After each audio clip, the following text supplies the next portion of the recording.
राष्ट्रवादीचे आमदार प्रताप पाटील चिखलीकर यांनी मध्यरात्री शिवसेनेचे खासदार श्रीकांत शिंदे यांची भेट घेतली। दोघांमध्ये अर्धा तास बंद दाराआड बैठक झाल्याने विविध चर्चांना उधाण आले। तर या दरम्यान खासदार श्रीकांत शिंदे नांदेड जिल्ह्याच्या दौऱ्यावर असल्याने त्यांना निमंत्रण दिलं होतं, पण त्यांच्या कार्यक्रमामुळे त्यांना उशीर झाला।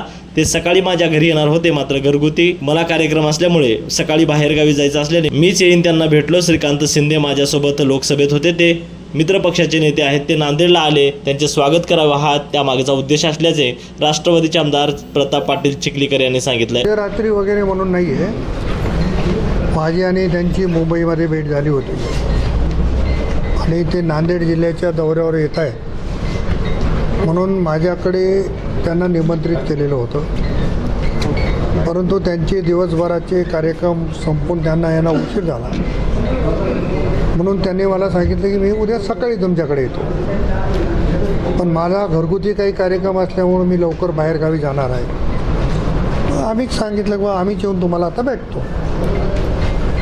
मी पण लोकसभेमध्ये होतो आणि ते पण लोकसभेमध्ये होते। एक जे सहकारी नांदेडमध्ये आले त्यांचं स्वागत करावं हा त्याच्यामागचा उद्देश आहे आणि आम्ही युतीमधले असल्यामुळं त्यांचं स्वागत करण्यासाठी आम्ही आलो। घरी भेट व्हायच्या ऐवजी इथं भेट झाली। तब्बल अर्धा पाऊण तास तुम्ही आतमध्ये होतात, पण दाराआड काही चर्चा वगैरे आल्यावर काहीतरी चर्चा होणारच आणि आता सगळ्या काही चर्चा लपून राहिलेल्या नाही, राजकीय काही चर्चा राजकीय चर्चा होणारच ना।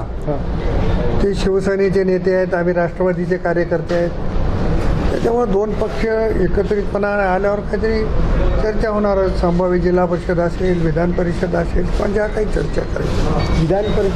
विधान परिषदेवरती तुम्ही दावा केलेला आहे, ती मागणी तुमची अजून काय नाही?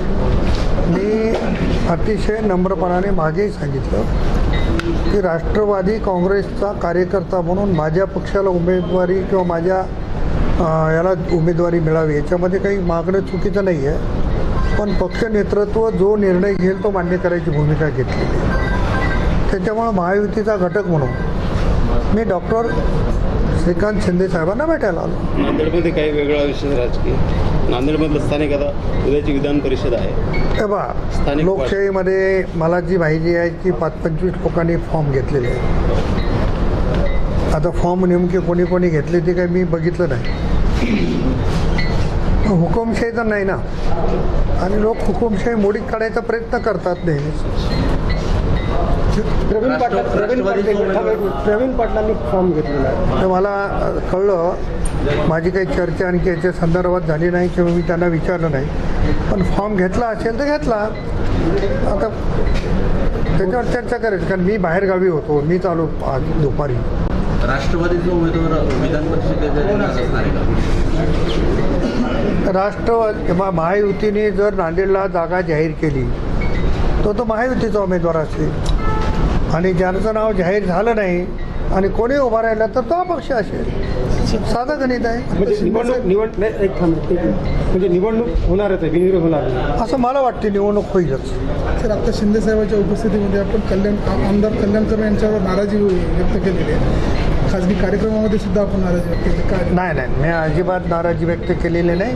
त्यांना सहज असलो, बालाजीराव मी लवकर आणायला पाहिजेत होतं माझ्याकडे, याचा अर्थ नाराजी नाही। बरं, विधान परिषद निवडणुकीवर आतापर्यंत अशोक चव्हाणांचं वर्चस्व राहिलेलं आहे, याही वेळेला चव्हाणांनी यापूर्वी कमल किशोर कदम सुद्धा विधान परिषदेवर होते, तेव्हा वर्चस्वाचा विषय नाही आहे, आणि ठीक आहे ना, लोकशाहीमध्ये काय घडते हे मी सांगण्याची आवश्यकता नाही आहे। Okay sir.